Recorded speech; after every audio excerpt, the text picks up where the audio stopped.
Hello बच्चों, कैसे हो? आपका स्वागत है त्रिपान स्टडी सेंटर में। आज जो हम करने जा रहे हैं क्लास 12वीं political science security in a contemporary world. कक्षा 12वीं का जो राजनीति शास्त्र का हमारे समक्ष चैप्टर आया है समकालीन विश्व में सुरक्षा, काफ़ी महत्वपूर्ण है। इसमें हम कुछ क्वेश्चन को उठाएंगे जो कि काफ़ी महत्वपूर्ण रहेगा एग्ज़ाम व्यू से। ये जो क्वेश्चन आपके समक्ष प्रस्तुत होगा वो हिंदी इंग्लिश दोनों ही माध्यम में यहाँ समझाया जाएगा और आपको स्क्रीन पे दिखेगा भी, हिंदी भी दिखेंगे इंग्लिश भी दिखेंगे। तो ये काफ़ी महत्वपूर्ण आपके लिए बन जाता है। इसमें हम विस्तार पर चर्चा करेंगे, हर एक पहलू को एनालाइज करेंगे और समझेंगे हर एक छोटी बातों को जो अब तक आप नहीं समझ पाए थे। तो ये सब तब होगा जब हम क्वेश्चन स्टार्ट करेंगे।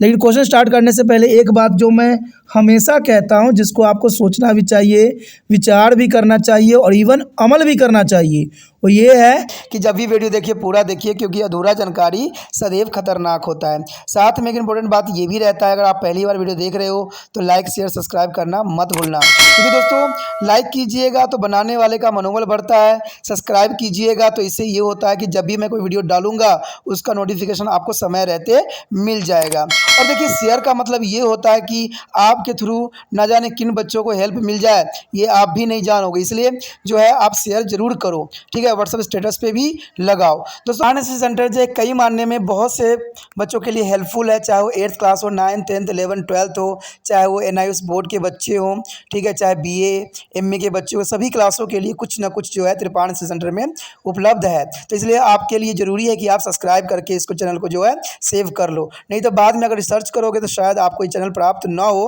तो इसलिए सोचना नहीं, विचार नहीं करना है, सब्सक्राइब करके जो है अपने पास सेव करना है। दोस्तों ये तो बात था आपके लिए, लेकिन अब देखते हैं हमारा आज टॉपिक क्या है। Today we discussion most important chapter here, security in the contemporary world, class 12 CBSE NCERT political science here. Next point arrive here, that's important. The point here, word policy in the traditional concept of security, you know that is important. The word policy in the traditional concept of security here, you know that the traditional concept of security accept that use of the violence should be limited as much as possible. In this, it is a later extension of the European traditions of justice as war that today almost the entire world believe in. Here is the most important point here. A country should be wage war only for a justified reason, self-defense, or to be save other from a genocide. And according to this point of view, there should be limited use of war means any war. That's important. There should be a limit use of war mean in any war. The fighting army should not kill their enemy who is the extent to the fight.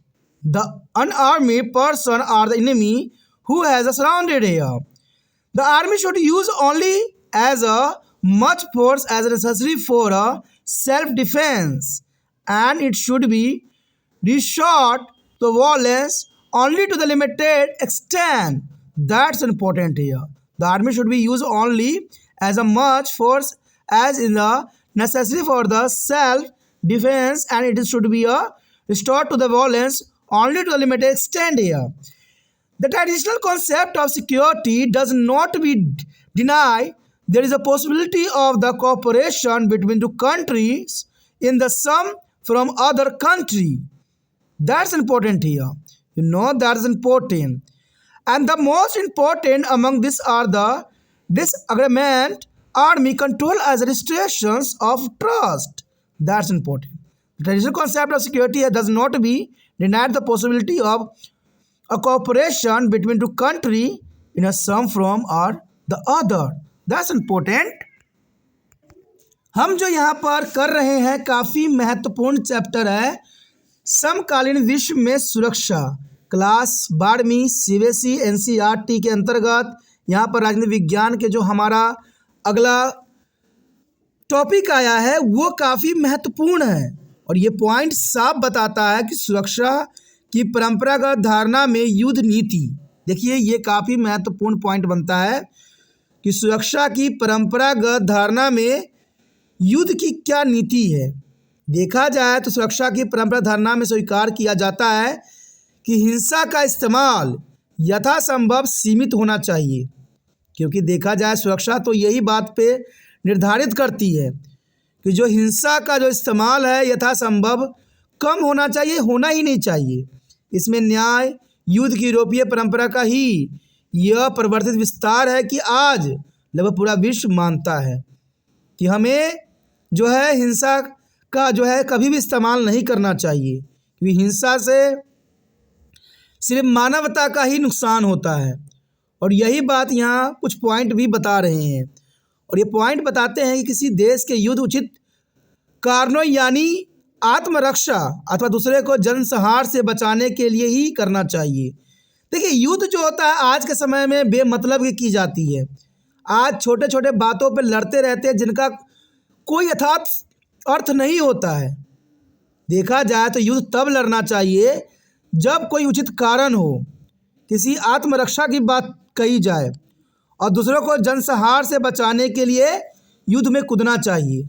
लेकिन आज देखा जाए तो युद्ध छोटी छोटी बातें छोटी छोटी कारणों से हो रही है। ये बहुत बड़ी समस्या विश्व के लिए यहाँ खड़ा किया है। देखा जाए तो इस दृष्टिकोण के अनुसार किसी युद्ध में युद्ध साधनों का इस्तेमाल होना चाहिए, और देखा जाए तो इसके कारण जो है हमें युद्ध में युद्ध का जो है सामानों का इस्तेमाल करना स्वाभाविक बना देता है। तो ये काफ़ी महत्वपूर्ण बात आता है। युद्धरत सेना को चाहिए कि वह संघर्ष विमुख शत्रु और निष्ठेय व्यक्तियों अथवा आत्मसमर्पण करने वाले शत्रु को न मारे। ये काफ़ी महत्वपूर्ण बात है। हमने कई जगह युद्ध देखे हैं इतिहास में जहाँ पर आत्मसमर्पण करने के बाद भी जो राजा थे उन्होंने अपने शत्रुओं को जो है मार दिया। तो गलत है ये। कहते युद्धरत सेनाओं को चाहिए कि वह संघर्ष विमुख शत्रुओं और निहत्थे व्यक्तियों पर न आक्रमण करे। और देखिए, निहत्थे व्यक्ति की अगर बात आए तो आपको पता ही होगा कि आजकल बहुत से युद्ध होते हैं, और उस युद्ध में जो है हमेशा मिसाइल का टारगेट जो होता है आम जनता होती है। मेरा एक विचार है, क्या आपको आम जनता ने ऐसी बातें बोली थी जिसके कारण युद्ध खड़ा हुआ? युद्ध तो खड़ा होता है किसी व्यक्ति के विचारधारा के कारण, और व्यक्ति के विचारधारा कुछ भी हो सकते हैं। जनता किसमें क्या कसूर थी? लेकिन कहते हैं मिसाइलें और तोपों का जो यहाँ पर मुख होता है आम जनता की तरफ ही होता है। और आपने देखा होगा अभी कितने भी युद्ध देखे होंगे, इसमें जो है बड़े बड़े राजनीतिक नेता के महल नहीं ढहते हैं, नहीं टूटते हैं, आम जनता के ही घर का नुकसान होता है। तो ये बात सभी देशों को समझना चाहिए कि हमें जनता से युद्ध नहीं कर रहे हैं, हम उस मंत्री से कर रहे हैं जिनका विचारधारा आपको मेल नहीं खाई और आपने हथियार उठा लिया। उस मंत्री को पकड़िए, उसको मारिए। जनता ने आपको क्या बिगाड़ा है? और ये प्राकृतिक जीव जंतु ने क्या बिगाड़ा है, या प्राकृतिक के पेड़ पौधे ने क्या बिगाड़ा है जो आप उसको ही तहस नहस करने में लगे रहते हो? गिराना है तो उस व्यक्ति पे गिराइए जिसका विचारधारा आपको मेल नहीं खाई और जिस विचारधारा के कारण आपने इस युद्ध को जो है संघर्षमय बना दिया। तो ये काफ़ी महत्वपूर्ण बात है कि युद्धरत सेनाओं को चाहिए कि वो संघर्ष विमुख शत्रुओं, निहत्थे व्यक्तियों अथवा आत्मसमर्पण करने वाले शत्रुओं को न मारे, उनका जो है सुरक्षा मुहैया कराएं। तो ये काफ़ी महत्वपूर्ण बात यहाँ पर बनता है। उसके पश्चात आता है सेना को उतने ही बल का प्रयोग करना चाहिए जितना आत्मरक्षा के लिए ज़रूरी हो, और उसे एक सीमा तक हिंसा का सहारा लेना चाहिए। देखिए, काफ़ी महत्वपूर्ण बात है कि यहाँ पर काफ़ी महत्व रखता है कि सेना को उतना ही बल का उपयोग करना चाहिए जितना आत्मरक्षा के लिए ज़रूरी हो, और उसे एक सीमा तक ही हिंसा का सहारा लेना चाहिए। लेकिन ऐसा नहीं होता है। ये बात तो चलिए विश्व स्तर पर बात मैं कहूँ, लेकिन आज देखा जाए तो छोटे लेवल पे भी इसी तरह के हमें देखने को मिलता है। अगर किसी क्षेत्र में दंगा फसाद हो जाए और पुलिस वालों को यह अथॉरिटी दे दिया जाए कि वो जनता को डंडे मारे, उर्दू को डंडा मारे, तो वो आम जनता वृद्ध को भी नहीं छोड़ती हैं, और ये आम बात है। मैंने देखा था जब कोरोना वायरस का समय था, कोई व्यक्ति अगर इमरजेंसी में भी कहीं जा रहा था तो पुलिस वाले कहते आंख बंद करके उस पर जो है लाठी चार्ज कर रहे थे। ये नहीं देख रहे थे कि कौन किस काम से जा रहा है, कितनी महत्वपूर्ण हो सकती थी। इवन कि कभी भी कभी पुलिस को अगर अथॉरिटी मिल जाए इन लोगों पर डंडा बरसाने का, तो ये नहीं सोचती है कि वृद्ध है कि कौन व्यक्ति है, चाहे बच्चे हैं। कोई बंदा अगर उस रास्ते से गलती से गुजर भी गया ना, तो उसको भी नहीं छोड़ती है। ये गलत अथॉरिटीज होती है। कहते हैं आप अपनी शक्ति में इतना चूर ना होइए कि जनता ही आपको नज़र ना आए। अरे हो सकता है कोई व्यक्ति गलती से उस क्षेत्र में चला गया हो, उसको पता ना हो, तो इसका मतलब ये कि आप उस पर डंडा बरसाने लग जाइएगा। ये तो कई जगह पे हमें देखने को मिला है और आज ऐसा ही होता है। कहते हैं जिनके पास अथॉरिटी होते हैं वही सबके बाप बन जाते हैं और वो अपनी अथॉरिटी का गलत उपयोग करते हैं, और ये हमारे समाज का एक सबसे बड़ा कुरीति है।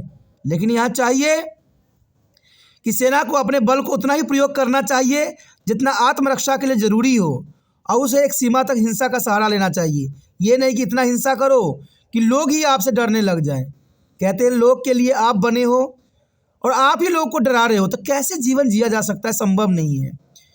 देखा जाए तो सुरक्षा की परंपरा धारणा इस संभावना से इनकार नहीं करती है कि देश के बीच एक न एक रूप में सहयोग हो। इसमें सबसे महत्वपूर्ण है कि निशस्त्र और निशस्त्रण तथा विश्वास की बहाली। तो ये काफ़ी महत्वपूर्ण पॉइंट हमारे समक्ष आया है कि सुरक्षा की परंपरा का धारणा इन संभावना से इनकार नहीं करती है कि देश के बीच एक न एक जो है रूप में सहयोग हो। इसमें सबसे महत्वपूर्ण है कि निशस्त्रीकरण, अस्त्र नियंत्रण, विश्वास की बहाली हो। तो ये काफ़ी महत्वपूर्ण यहाँ पर बात रखता है। कहते हैं काफ़ी महत्वपूर्ण टॉपिक भी था।